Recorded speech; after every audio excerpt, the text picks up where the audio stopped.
Hey guys, how's it going? I'm DK. I'm Rizzo. And I'm Zero, and today in Anime Reaction, watch the 10th episode of Recreators.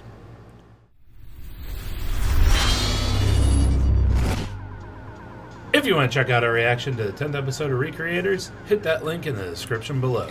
And be sure to give us feedback in the comments section, because we love hearing from you. And as always, if you like what you see, subscribe to Otaku Saga, and don't forget to like and share our videos. And thanks for watching.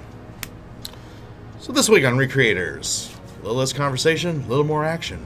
A lot more action. A lot more action, a lot more development. A lot more what we wanted from the series. Plot. Yeah, I said it during the ending credits of the reaction, but this is like the first episode in about 5 or 6 of them that did not disappoint me. But I can see where all that lead up is going. And I even after saying that, looking forward, we still got 12 episodes to go.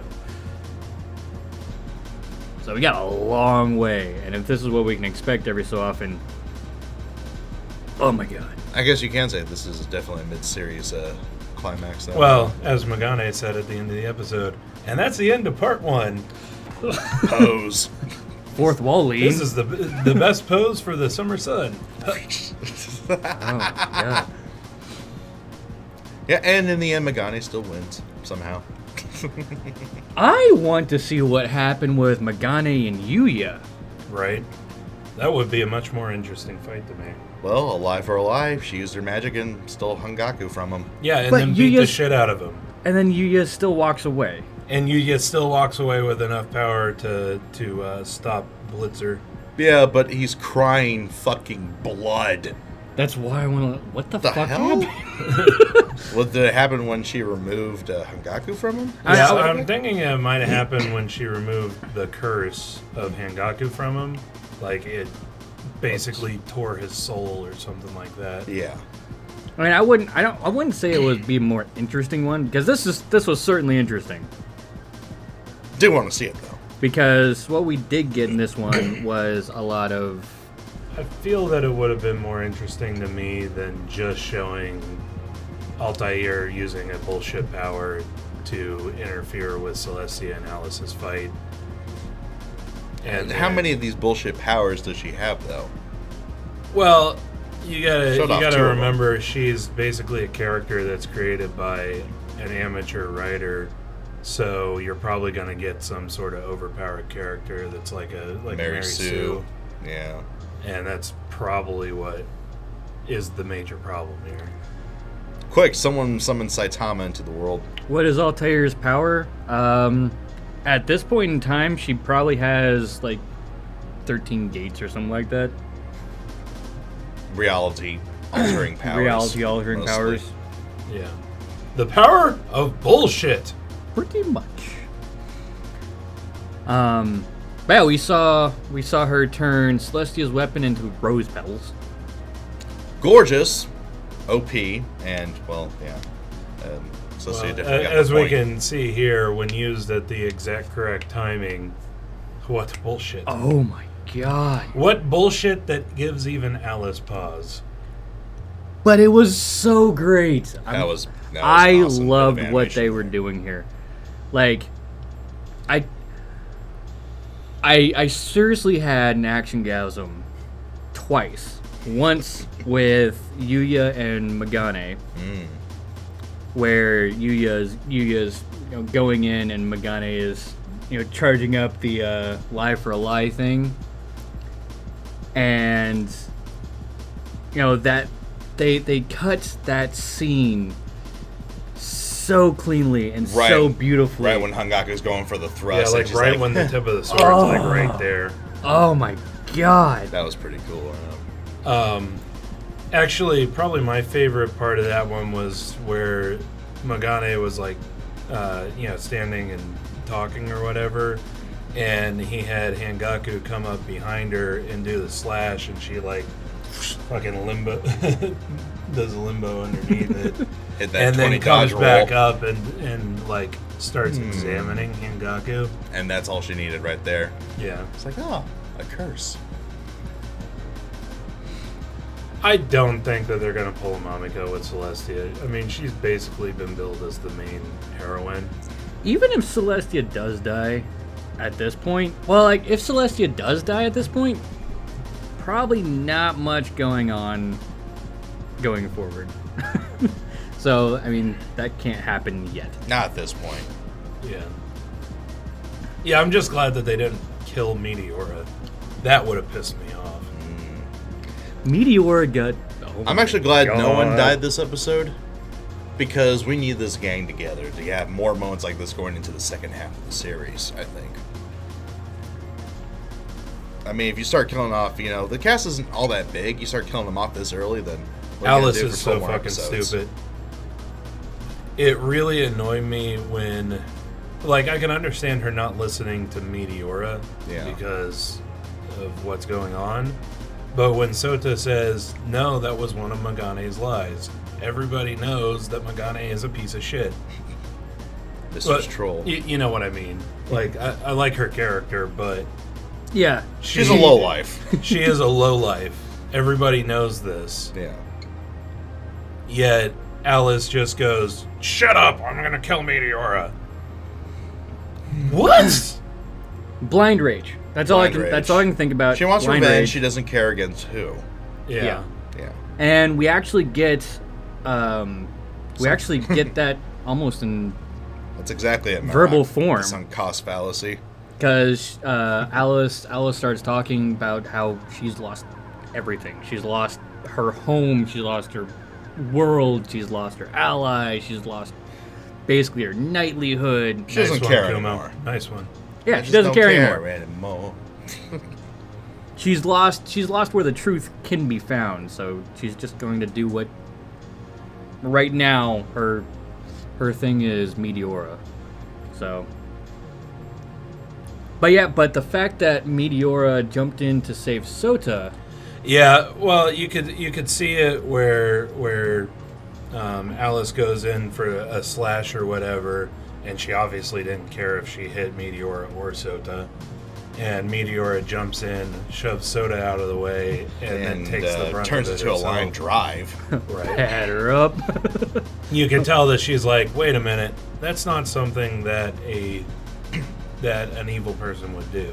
And when she departs after Altair basically calls retreat, you kind of see Alice kind of hesitate before getting on her Pegasus. She definitely shook up. She's starting to have doubts, I think. I actually think that she has never actually expected to kill people here. Because when that moment does happen with Celestia, she's shaken like to the fucking core, dead, like.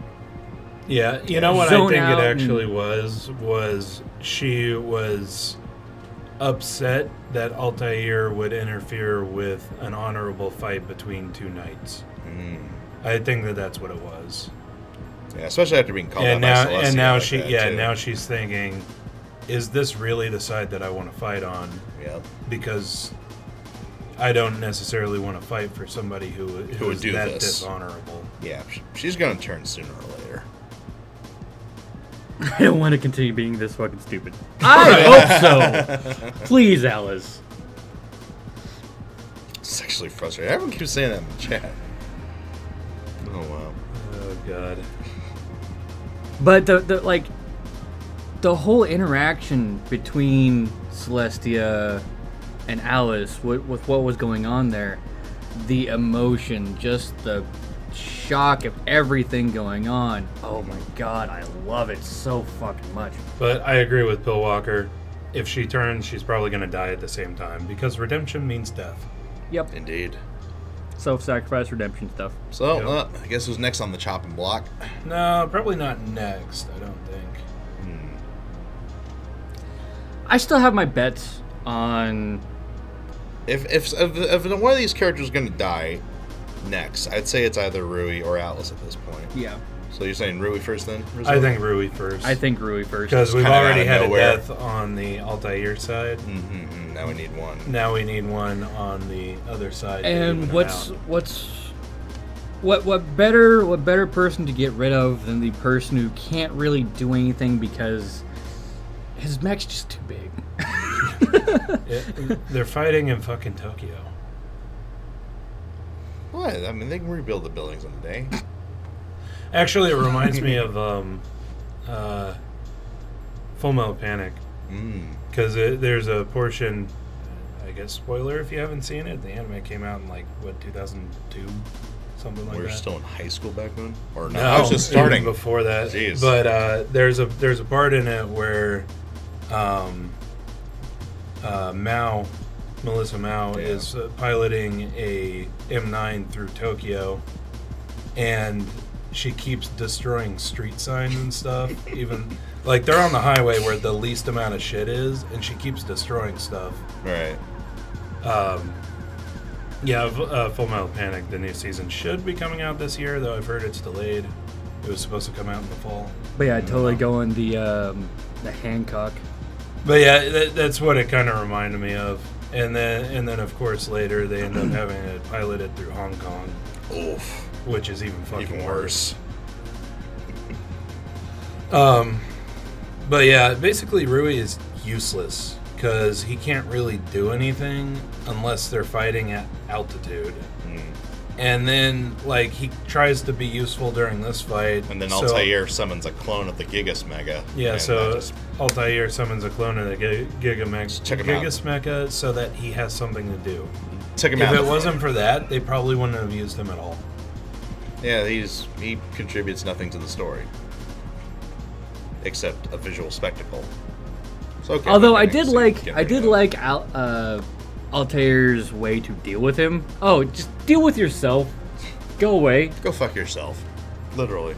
And then, so yeah, that's why he has to be he's so fucking useless. Oh my god, he's so fucking useless. But he's so cool though. But that's his only use. Oh my god, we found a character in the series useless than Sota. Damn. All right. Yep. This is now a Death Flag advisory. We're raising it on Rui. Yeah. Let's talk about Celestia just a little bit. Actually, hang on. Before that, the only way that I could see Rui being useful is if his author, the fat guy, changes his character, because that's always a possibility. Yeah. Especially now that they know how to do it. Yeah. And now that we know that the authors can rewrite characters, the fat guy is more useful than Rui. Yeah, so let's talk about Celestia now, because that'll roll into that scene. Holy crap, we pulled off a segue.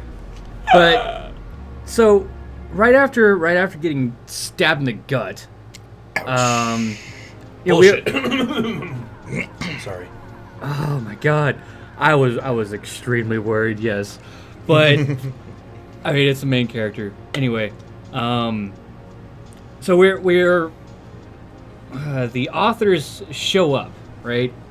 And my theory from way back when they were doing the magic stuff, where they're trying to introduce magic into Celestia's character, and her character sheet or whatever. Yeah. They actually pull this off, and they pull it off exactly like I thought it would.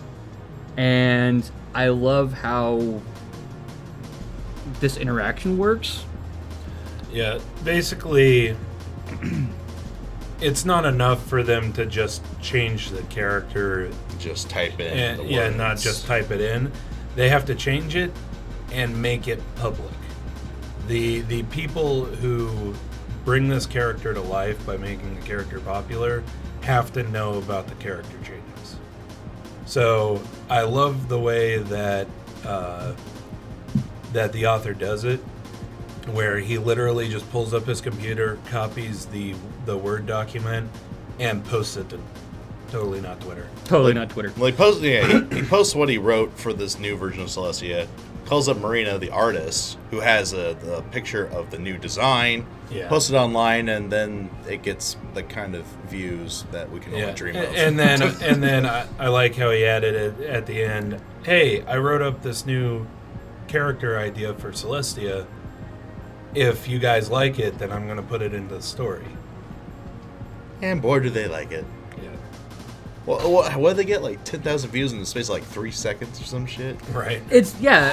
So many totally not tweets. It seems like I do want to say bullshit, but and just chalk it up to plot armor. Yes. Literally, he crafted plot armor on the spot. But that's kind of what I expected from this series. That is true. Actually, the one that got me was the other dude going, "Hey, it's already on a news site." Yeah, I kind of call bullshit on like the timing and stuff like that, but that's still what I expect from this series. I would think that it would take at least 10 minutes. People got to read that, and then, you know, I don't know. Anyway, yeah, the timing doesn't really work out, but the animation on that part, when it reforms her. Oh my god. She digivolves. She totally digivolves. Digivolves and then goes Super Saiyan. And totally wrecks face. It is interesting how it's a temporary effect, and my theory on that is that it hasn't been added to an actual story yet. Yeah, so it's not permanent. Actually, I think that the whole thing in the original... I think that the original idea was to have it be a transformation sequence. Oh, a megaform, as Ryu says. Yep. Like a Celestian. And I think that was supposed to be like she says this incantation and voila, it's there. And it's there for a set amount of time. Alright. So Super Saiyan Celestia. Pretty much. I do want to go back and talk about that canonicity because it was supposed to be I say this incantation and I get this transformation and get to go, get to throw fire. That's how it was supposed to be, and that's not how it happened. Fire, nothing. That It looks kind like of a just- napalm carpet bombing. Right? That was awesome. Oh my god. Oh, the animation during that part. That poor parking garage. Or that poor rooftop. And then, of course, Altair realizes that if she brings the world together or whatever, then she's going to be rejected instead of the world's Instead of everyone destroying. else. Yeah. Instead of everyone else. So She calls retreat. the stars are not aligned. We must retreat for now. So she's probably going to have a little bit more planning in the background to go on. Well, she has plenty of time to do it then. Yeah. We're looking at 12 more episodes. Well, yeah. Yeah. Magane basically becomes... She actually becomes a fighter instead of... a trickster, I guess? Her power is really OP, but to counter it, she herself is kind of weak sauce. Other than her agility and everything. Yeah. She can dodge. She's not a fighter. Now she has the something to ability fight to for. fight because she stole Hangaku. Hangaku from Yuya. A bodyguard. There we go. Yeah, it's pretty much. Or since we're talking poses that are ridiculous, she finally got a stand. Man, this episode. I'm pretty sure. Oh my god. Oh, right. Persona. Yeah, but that pose. Whatever that is. She's not going to be defeated until the probably third to last episode. Hell, she might not even be defeated. There's a possibility. She might end up There we Just go. We get get a sent nice back. little resolution, and then you see her going around the country killing people. Or she gets sent back to her own world. That's probably the end goal of everything. Yeah, everyone goes back to their own story world, and everything's returned to normal. So that's a way for her to be taken out of the picture without really being defeated, per se. But yeah, as Megane says at the very end of the episode, this is the end of part 1. Pose. We leave off with ideas of Altair's, a little bit more idea of Altair's power and what she's trying to do. Power of bullshit. Celestia and Meteora are in very bad condition. Celestia more than Meteora. Yeah, I was about to say, Meteor looked bad for a while, but now it's just she's just she's beat up, so she unfortunately little got fucked up. Yeah. Well, I mean, as you see when she comes out of her little fire transformation thing, and there's just a fucking hole like that. Oh my god. See how big that lance is? How the fuck is she still alive? Damn. I can't wait for next episode. Part 2 is definitely going to be interesting. Go. So, again, that was like the first episode in about 5 episodes that didn't disappoint me. Had me at the edge of my seat. Had me up like, oh my god, I'm excited. I need to calm down. Anyway, Have a cigarette, buddy. so let us know what you thought of the anime, what you thought of our reaction in the comment section below. Yep, thumbs up if you like it, thumbs down if you don't. But that's going to do it for this episode of Anime Reaction. I'm DK. Oh my god, Celestia. And I'm Rizzo. See you next time. She totally should be dead. Please, kill off my mate. Kill off my girl. Make me cry. Please do it. You're not gonna do it. I know They you're not. can't do it. They can't do it. Even though she has a hole in her gut the size of a basketball. Yeah, well, she's a fictional character, so she has like 60 gallons of blood. Literal plot armor. It made me remember when we were playing Cards Against Anime at AnimeCon. Yeah. How did I survive your attack? By losing 30 gallons of blood and surviving. Or how did I dodge your attack? I didn't. I just took it. And go ahead and click on my face to go to our most recent Otaku Saga Talks. Click on my face to go to Otaku Saga Gaming, our gaming channel. And click on the waifu to subscribe to Otaku Saga. And if you'd like to help support us, please go ahead and check out our Patreon page.